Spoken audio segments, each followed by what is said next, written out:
Welcome to our second of what we do hope to be an ongoing quarterly series of fireside chats about women, peace, and security issues. My name is Dr. Karen Brieg. I'm a past president of the Federation of Medical Women of Canada, or FMWC, and I'm also a co-chair of the Federation's Women, Peace, and Security, or WPS Committee. Tonight, we are very pleased to have Zoe Dugal, the Deputy Director of CANADEM, a longtime member of the Women, Peace and Security Network, to share with us a bit about who she is, what CANADEM does, how it got involved with the Women, Peace and Security Network, and how people can get more involved with CANADEM as an example of one of the many, many really interesting partner groups that's possible to work with or get to know more about as part of the Women, Peace and Security Network. Before we get ahead of ourselves, I wanted to acknowledge that many of us, but not all, are participating today from Ottawa, the land on which Ottawa is based, being the traditional and unceded territory of the Algonquin Nation. We encourage everyone to take a moment to reflect on the history of whose land you are working on, living, and playing on today. And feel free to share your own land acknowledgements in the chat. We hope today's live meeting will be no more than 1 hour, including the question and answer section, which will happen at the end of the fireside chat. We are recording this, so if you are watching this live with us and need to step away, do not fear. You will be able to watch anything you miss on the recording later on. Also, feel free to keep your camera off if not speaking and submit your questions into the chat as we go along. But we will only be addressing your questions after the fireside chat is done and the recording is stopped. So that's one of the perks of coming to our next meeting live, so you can have your questions answered directly from our guest speakers. Part of our aspiration in doing these fireside chats is to open them up to anyone to attend. So not knowing who is listening right now, especially to the recording, let me just take a minute to give some context to who and what we are. If you are already a Federation member, but not a Women, Peace and Security Committee member, please consider joining us. Write to the Federation's main office and ask to join the Federation's Women, Peace and Security Committee. If you are a Canadian woman physician or a medical learner and not yet a member of the Federation, please consider going to our website, fmwc.ca, and signing up to become a member. If you're a Canadian, but not a woman physician or learner, but still want to support women's health, women physicians, you too can still check out the Federation's website and look into becoming an associate member. If you are not Canadian, but you're still really interested in women's health and supporting women physicians, please check out the Medical Women International Association website, mwia.net. And for everyone listening, I would be remiss to not do one shameless plug specific to let you know that this is 2024, the 100th anniversary of the Federation of Medical Women. And as such, we have a pretty big anniversary AGM to do this big celebration in Ottawa, September 26th to 28th. It will be held at the Fairmont Chateau Laurier in Ottawa. Everyone is welcome. Again, more information is available at the Federation website. So that's a bit of a background about the Federation. One of the main activities the Federation's Women's Peace and Security Committee does is work together as an organizational member of the Women, Peace, Security Network of Canada. We have already had the honor to speak to what is now the past chair of the Women, Peace, Security Network on our last talk, who explained the history of the network. So please consider watching that foundational knowledge video if you haven't already. But now, time for our show. Today, we're going to be speaking to one of the many members that are another partner organization for the network, CANADEM. So with that, we're moving now to our fireside chat component of the talk, and I will pass everything over to my co-chair of the Federation's WPS Committee, Anne, to introduce herself and her exciting guest for today. Anne. Thank you so much. So it is my pleasure to be here today. My name is Anne Niec, and I am also a member of the Federation, and I co-chair these fireside chats with Karen. And it's my pleasure to introduce Zoe Dugal. And Zoe, thank you so much for coming today. It's such a pleasure to have you. And I must say, looking at the website of CANADEM gives me sort of this broad overview of this large organization. And I know that you have a major role here, so tell us about your role and tell us about your background. Thank you so much, Anne and Karen, for the nice introduction, and thanks for having me tonight.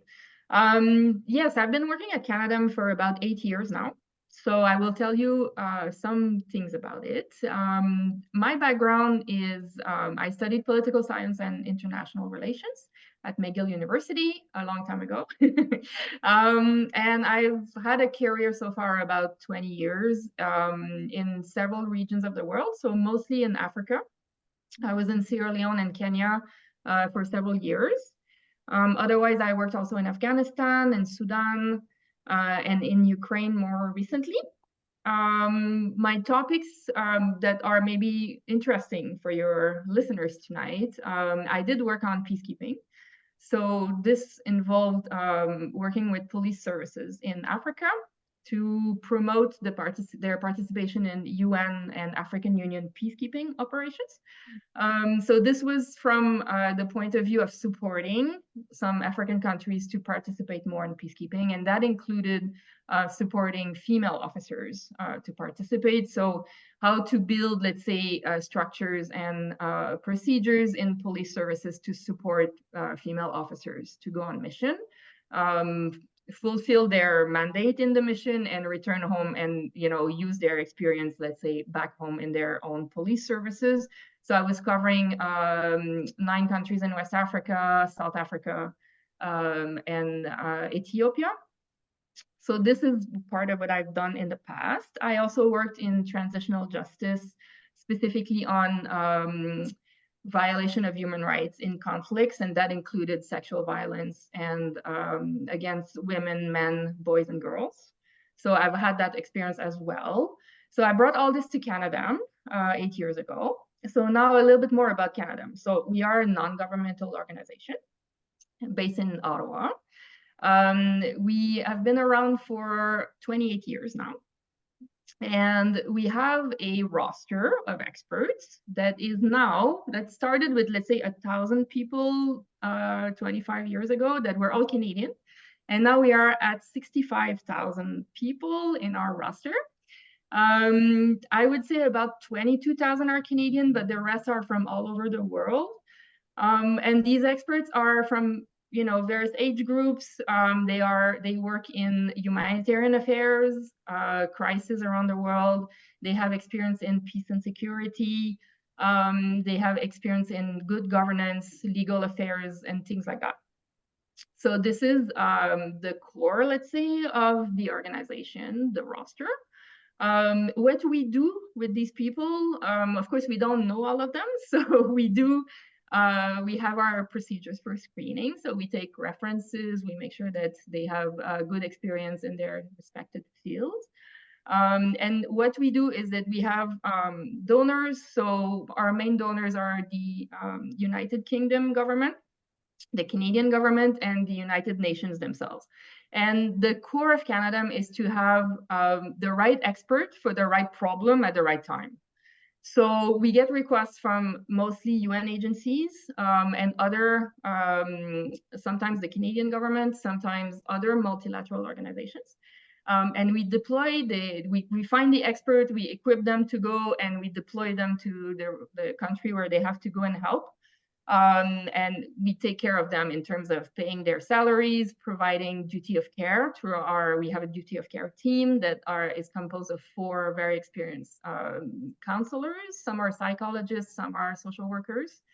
And we support people to go to very dangerous and hardship environments to try to respond to crises.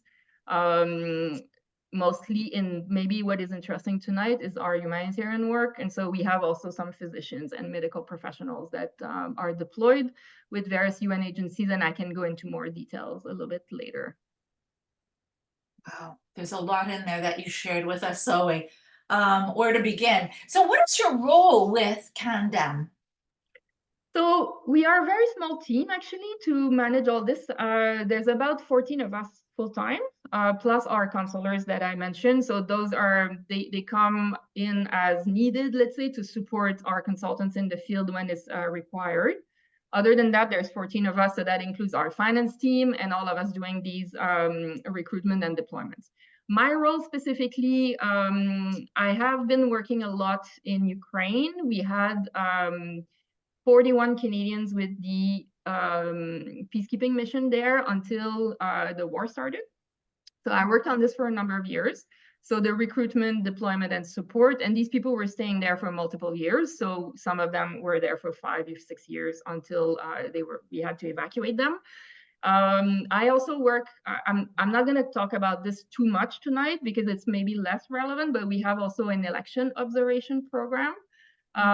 We send Canadian observers to European Union, Organization of American States, and Organization for Security and Cooperation in Europe missions. So this is international observation mission for elections in multiple countries. So I'm responsible for that. And I'm also responsible to develop new programs with Global Affairs Canada. So this is but all we do is recruitment and deployments, right? And management of experts. So it's always related to that. It's always related to the roster I described. And I also work with some humanitarian consultants from what I was describing. So I do all those things. And because we are a small team, we work really closely together. And sometimes you do stuff that is not necessarily in your main role because one of your colleagues is away, or there is an emergency or a crisis, so everyone is pulled in and we work together. Very interesting. And then tell me a little bit about the relationship that you have with Women, Peace and Security Network. So I was thinking about that before this event, and I'm trying to remember when I joined.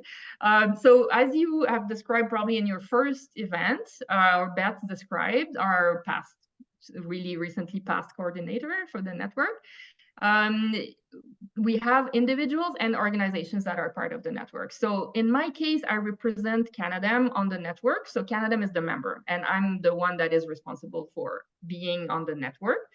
If I'm not mistaken, I joined in 2018 or 17. So don't quote me on that, although you're recording me. So I would say 17, but I think I became active maybe in 2018. So it's been 6 years.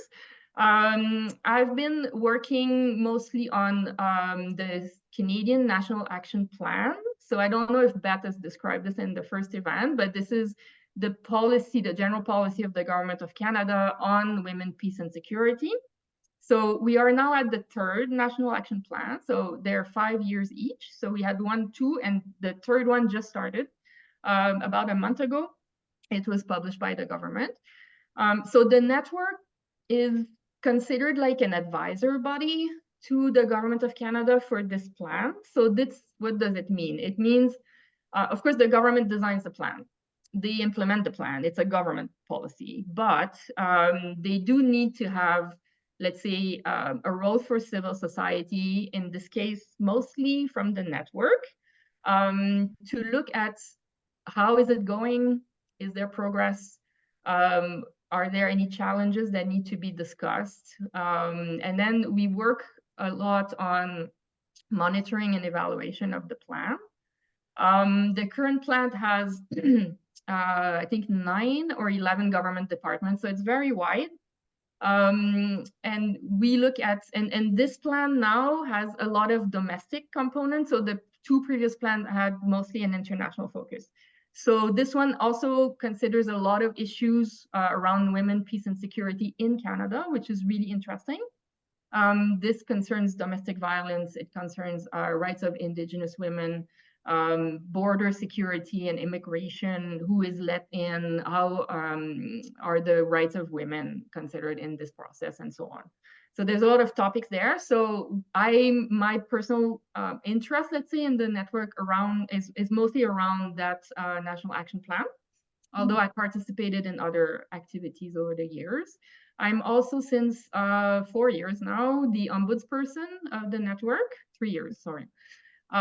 So that means that I'm responsible to receive any complaints from members around any kind of discrimination, harassment, the tone we use with each other, how we communicate, and so on. And I've had a few complaints over the last few years. And so I've been dealing with that also as part of my role in the network. Quite broad and diverse. Zoe. The network is really diverse. It's really nice. I'm saying this for listeners. If you want to join us, it's open. And there's a lot of, let's say, possibilities to start an initiative. If you have a specific interest, ask if others can join you, and you always get some people interested. And you can start something. We're all volunteers in the sense of we're paid by our own organizations, but we are volunteers on this network. And so it's very open to, let's say, discuss and start initiatives around women, peace, and security in general. And we've had many initiatives over the years that was started by one member, and then a bunch of other members joined the person, and it works really well in that sense. Zoe, can you give me an example? Because I'm really interested in what you talked about in your introduction, and you talked about all these different roles and how people are involved in the role that your organization has in matching people to different jobs. Can you talk about a real-time example of something that CANADEM did or United and its impact that you're pretty proud of, or you feel that really was quite impactful?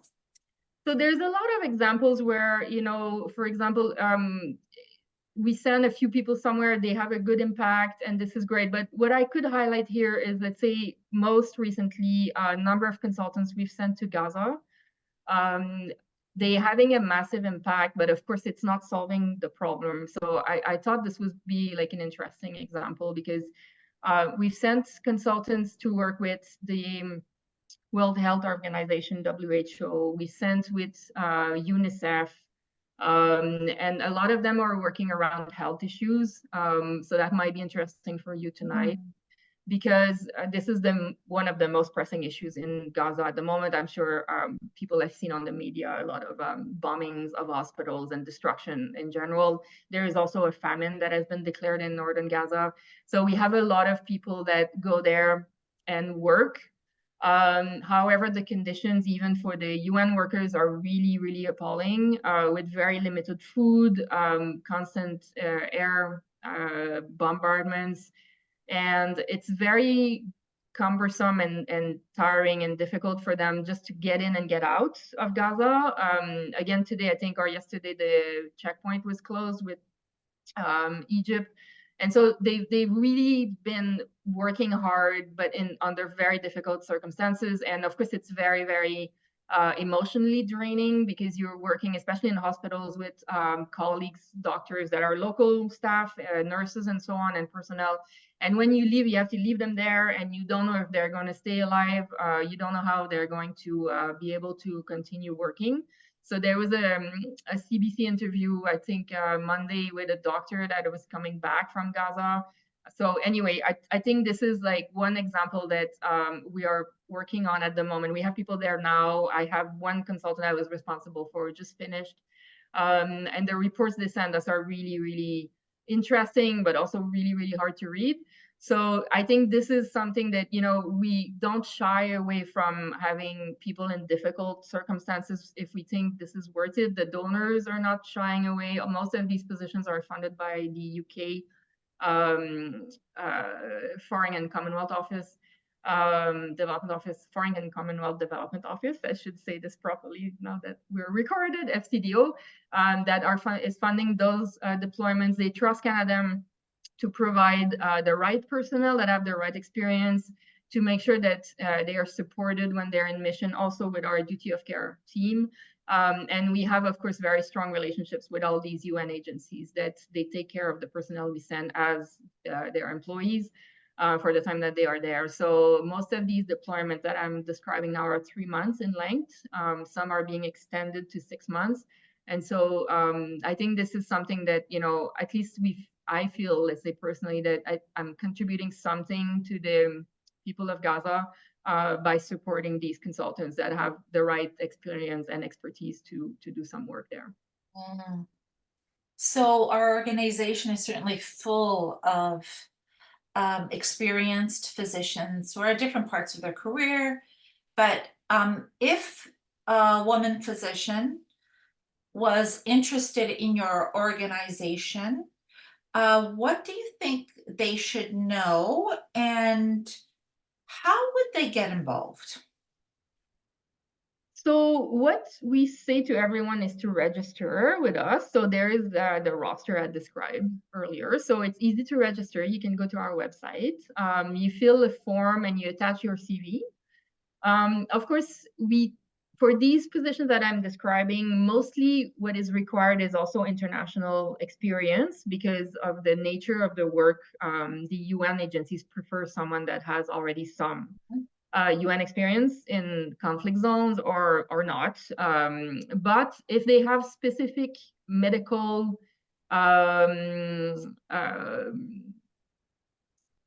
expertise, like we were looking at some point a lot for epidemiologists, for example.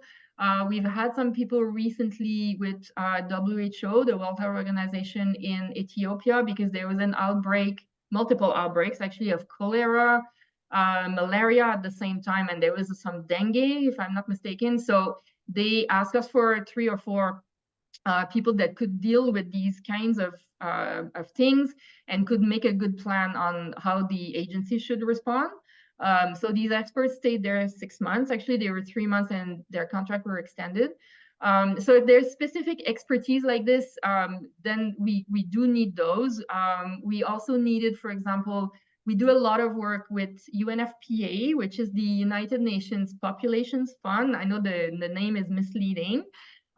They started their existence as an agency doing mostly population surveys, so census and things like that. But they branched in the last 10 years to work a lot on gender-based violence in conflict and in developing countries, as well as sexual and reproductive health. So we have a lot of those deployments as well. Some are in disaster area. For example, when we had the earthquake in Turkey last year. We do have some deployments sometimes for hurricanes in the Caribbean, following hurricanes, not for hurricanes, to respond to the hurricane crisis. As well as conflict zones, post-conflict, and as we know, or as most people would be aware, sexual violence is always exacerbated in conflict situations, and so there is always a huge need, let's say, for this kind of expertise to go and help. So one other example I would like to give was a very amazing consultant we had recently in the Democratic Republic of Congo. And she was working in a field hospital, like a pop-up hospital that was doing, working with displaced people and refugees. And providing maternal health care. So she has a very nice video. It's on our website as well, where she's touring the field hospital and showing people what is being done, which was centered around healthcare for pregnant women and just post-delivery as well, because this is in the middle of nowhere and there is nothing. And so people come there and they need like very basic, let's say, healthcare to help them carry their babies to their terms and be able to deliver in a safe way. So that was also a very nice example. So this is something that, you know, you go somewhere and you do this and you can say, I've done this, you know, so this is a direct impact, let's say, because you've helped any number of women that were pregnant and were really in distressful, let's say, circumstances, but you help them you know, get their pregnancies to term and have a beautiful baby. And so I think this is probably very rewarding kind of work as well. And sometimes it's in very hard conditions, sometimes it's in dangerous situations, but this is the kind of work that, you know, are saving lives. Yeah. I really appreciate that example because it really focuses on women's health. And thank you for outlining that. And I would imagine that in conflict, right? Women's health becomes particularly compromised. Do you see sustainability of these efforts that are put through? So there is this huge debate in the world of humanitarian affairs in UN and so on how to make this transition between what we call a humanitarian setting, which means it's a rapid response from the international community to save lives in a specific situation. So we think of conflict, but we can also think of natural disasters. Climate change is a big thing now, so I think we're not going to run out of work anytime soon, unfortunately. So this is like a crisis intervention that is aimed at saving lives. And then the phase after that, let's say when the conflict is finishing, the natural disaster is more or less past. And how do you do, they call it a nexus, term I don't like, but it's the nexus between humanitarian work and development and reconstruction. So it's still a work in progress. So the question on sustainability for these humanitarian interventions, it's not always present. And you can understand why, because you go somewhere and you see this immense need, so you start working on this. But it's much more, it has a much bigger impact if you can integrate in your thinking while you're doing this very important and urgent work. How is it going to transition to a more stable more stable era, sorry, where you could see that, you know, if you're thinking about this from the start and you involve, let's say, local authorities, local doctors, local nurses in this specific example, and you train them and you make sure that they have what they need, then you can see that hopefully you can avoid the next crisis. And when the next crisis arrives, they will be much more equipped to respond themselves. So this is all the thinking behind that nexus story. But it's not, this is in theory. It's not there yet. And I think there's a lot of work to do on this because the way these interventions are designed should be able to integrate this forward thinking into the future to make them a little bit more sustainable, as you were asking. You know, Zoe, I'm so impressed. I love your background in policy development and sort of global international relations. And I do see students who have such a background and want to do some health research or work in something to do with healthcare. And I look at you and I think what great leadership you bring from that beginning to where you are now. And so I wonder if you reflect back, what were those steps, or when you reflect on your leadership, what are sort of those pearls that really you feel are so imperative to bring as a woman and as a leader to positions? So I always talk about this in the same way because this is true. This is really how I started. I did start with an internship, an unpaid internship. I went to Sierra Leone in West Africa when I was 25. I did a few-month internship with what was called the Truth and Reconciliation Commission for Sierra Leone. This was a body that was looking at the civil war that had just ended in the country. And we investigated and interviewed witnesses and survivors, and did some research and did some hearings, public hearings, private hearings, and so on, and came up with a final report. And this was one of the first, these truth commissions are all over the world. They started mostly in Latin America in the 80s to respond to the dictatorships that were falling in those countries, Argentina, for example, Chile. And then South Africa is one that is very known because it was at the end of apartheid in the 90s, and this commission was set up by Nelson Mandela and looked at what had happened during the apartheid regime. So this one in Sierra Leone started in 2002, so we came a little bit after the South African one. But it was really the first one that really focused on sexual violence, actually, because there had been a lot during the Civil War, and also on children, involving children as both as survivors and witnesses and perpetrators, because there was a lot of child soldiers. So all this complexity, we had to design ways to involve women survivors of sexual violence and children, both survivors of sexual violence and other violations. So I was an intern, just to go back to your question. But after I finished my internship, or even before they hired me, so I stayed on, and then I continued in the country. I worked for the United Nations Development Program for another 2 years on disarmament. And so this is how I started. And the reason why, so I stayed 4 years, then my career after that, it's a bit easier because you already have this experience and people want to hire you for other things. So I'm always advertising this, like if people want to do international work and they're students or very young professionals, it's a good way to start. It's not easy, you go to a place, Sierra Leone was right after the war, so I had never been to Africa, I fell in love with the place and the people, but then you're not paid, so it's a bit hardship, for some months.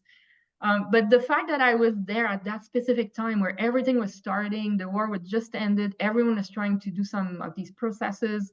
So I was really there. And, at some point, this commission had no staff. It was only me because I was an intern and they didn't have to pay me.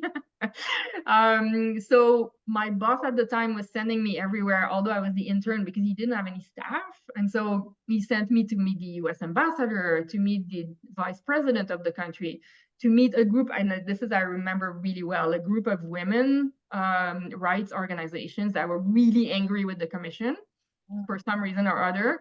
So I remember like being there and trying to like for 2-3 hours to pacify these groups, and to make a compromise on how we would work together. And honestly, I wasn't qualified, right? But I was the only one there, so that qualifies you. And I learned so fast and so much that I've used these lessons throughout my career after that. So it's really worth suffering a little bit for immense rewards. And don't feel shy to do an internship. It's a really good way to start. People don't expect you to know everything because you're an intern, and so it excuses a little bit of some, lack of knowledge or immaturity in my case, for sure. And then I had like in that process great mentors that taught me a lot. So that's how I started. So that's my advice, let's say. So it's like jump right in. You might need to compromise, you might need to suffer a little, but it's about the exposure, the experience, ask questions, get good mentors, and that helps. Make a lot of mistakes, correct Make them. a lot of mistakes and move forward. This is how you Wow. learn. Yes. Fabulous, fabulous. Accept mentors, accept their teaching, even if they're not perfect. They know a lot. Sometimes you disagree with them, and that's also good, because you're learning in that way as well. But I was way too sure of myself in a way, because you come out of university, you think you know a lot, you don't. And when you realize that it's hard, but it's really character forming, let's say. And once you realize you don't know everything, this is when you can learn. If you think you know everything, you block yourself from any kind of new experience. Yeah. Well, I imagine that all those experiences and your mediation has led you to this ombuds role as well, because you've clearly had a lot of experiences to build that. It's not an easy role, because it's you have to be neutral, so you have to not inject your own opinion too much, and you have to know how to listen to people who have complaints, because some of these complaints are emotional as well as factual. So yeah, I'm still learning a lot in that role as well. It's wonderful. It's absolutely wonderful. And just thinking about kind of next steps, I wonder if, we do have a lot of women physicians who are on our organization, but there will be people who aren't women physicians listening to this as well. And so if they wanted to learn more about WPS as well as your organization, what would you say or encourage them to do next? But for CANADEM, I would go on the website, because you'll see a lot of what I described is all explained there. There's more. We do more than what I tried to summarize. There's other bits that could interest people. So we have also some, let's say, human interest stories in our website of consultants that went to the field and described their experience. Our annual report for 2023 is just out. So you'll see some stories there. There's some testimonies of some of these consultants explaining what they've done. So that's CANADEM for WPS, and there is also a good website, excellent website. So there's a lot of information there. You'll see some links to publications of the network that's on various topics regarding women, peace, and security. And our role with the National Action Plan that I was talking about earlier. So what we do on this. Yes, and there's a way to join. CANADEM, you can register with us for our roster, and WPSN, you can join as a member if you want. So those are also very clearly indicated on both websites. And if our members wanted to read something of interest that kind of unites, I don't know, maybe you have a favorite book that unites some of the aspects of the goals and the missions and the visions of WPS as well as your organization. Is there something that you would be recommending for them to read? I don't have a book because there's so many books on many topics. But before this, I was thinking of an organization that is called International Crisis Group or Crisis Group. So if people don't know this organization, it's kind of a think tank, but it's really grown over the years. It's a nonprofit. And what they do, they don't do projects or implementation. They do analysis, mostly on conflict. So it's not specifically on women, peace, and security, but it's very much integrated. And they have a number of publications, like long reports, short commentaries. They do have podcasts that are excellent. So you can listen to this while you're cleaning your house or doing something else or in your car. And they do them on, the podcasts are, there's two of them I would recommend. If you're interested in Africa, there is one that is called The Horn. So this is specifically on East Africa and this whole region of Ethiopia, Sudan, Djibouti, etc. Then there's three of them actually that I listen to. There's War and Peace that is focusing on Eastern Europe, the war in Ukraine, Russia, etc. And then there is one that is global, and I really forget the name right now.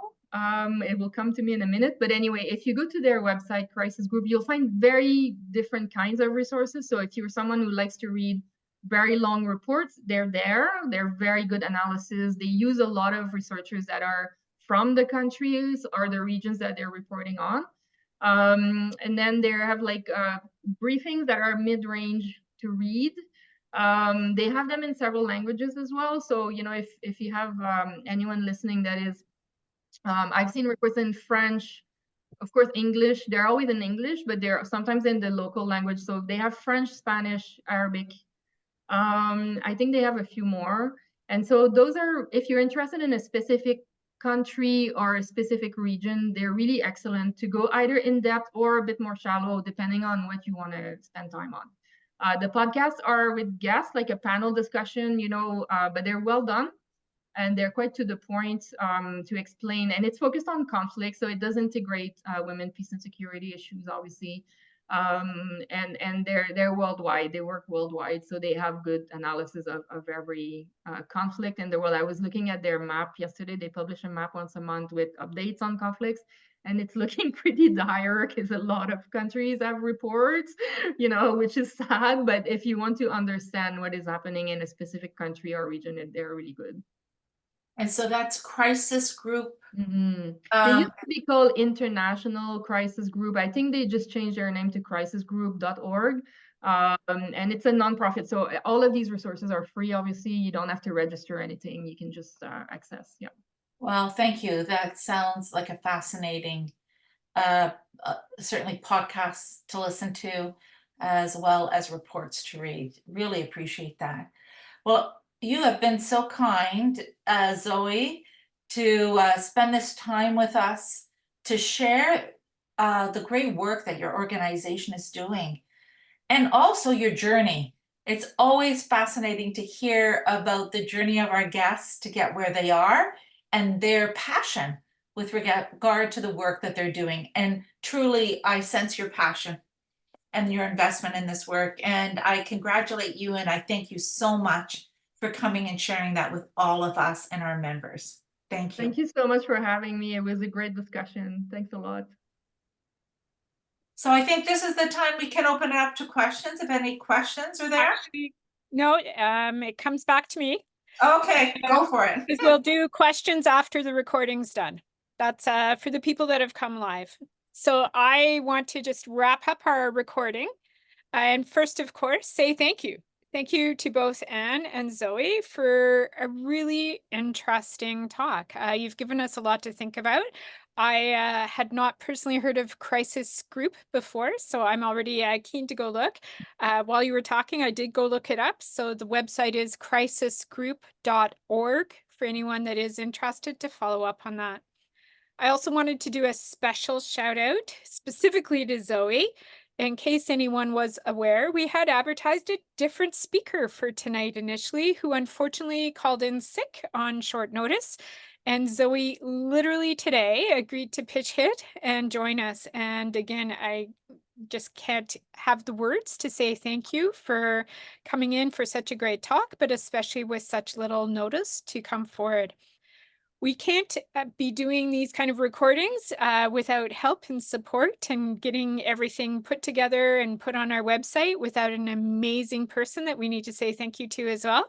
I don't know if she wants to come on camera and introduce herself, but otherwise, thank you, Monique, who is our network coordinator and our technical guru for everything that's happening here. Thank you, Karen. It's a pleasure for the network to be able to co-host this with the Federation of Medical Women of Canada. So thank you. So we're coming now to the end of the recording. Hopefully everyone has learned a little bit about the Federation of Medical Women and specifically the Federation's Women, Peace and Security Committee. You've also learned that because for those that are members of the Federation, you are already a member of the Women, Peace and Security Network because the Federation is an organizational member. So you can participate in any of the network activities and learn all about the different amazing partners like Zoe and CANADEM. So for those that are joining us live today, please do stay put. When we finish the recording, we will then open it up to Q&A. So for those that are wishing that they had questions, please consider joining us next time live so that you can have your live questions with our speakers. But for those that are listening to the recording, we are at that time now that we will say goodbye until our next time together. Please consider joining us live, but otherwise, it's a wrap. Thank you.